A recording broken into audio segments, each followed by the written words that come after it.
of all, make sure that people know that the open enrollment does end Sunday, January 31st. And so if you want health care coverage for 2016, you need to be signed up by the 31st. So you've only got about six and a half days left to do so. Second of all, you need to remember that if you don't have coverage, you will be penalized under law, and it's about $695 per adult, or 2.5% of your gross income, depending on which is higher.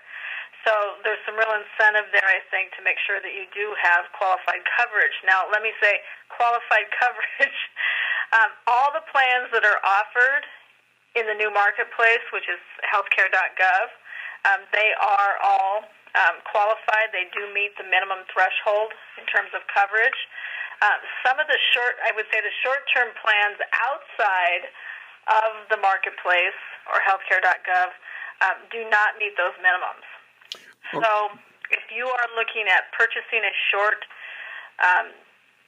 short-term plan outside the healthcare.gov, you really need to understand that if it doesn't meet the minimum threshold, which it won't as a short-term plan, that you're still going to end up paying the $695 or more in penalties.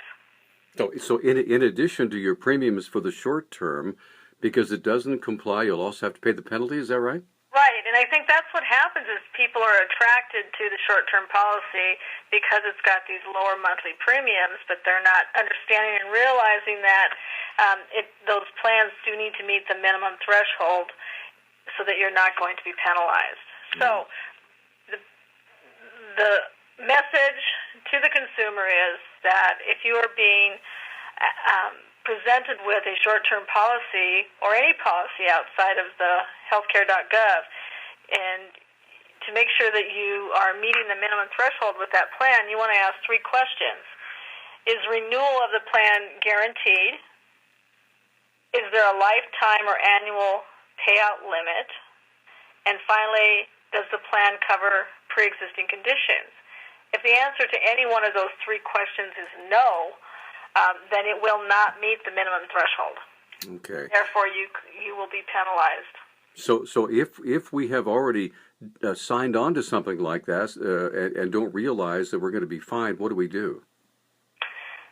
Well, I would say that you should cancel the plan. Well, go back and make sure that it doesn't meet the minimum threshold. If it doesn't, cancel it. And in the next few days, I would go to healthcare.gov and get signed up for something that does. Let me ask you this. Does healthcare.gov offer a short-term plan?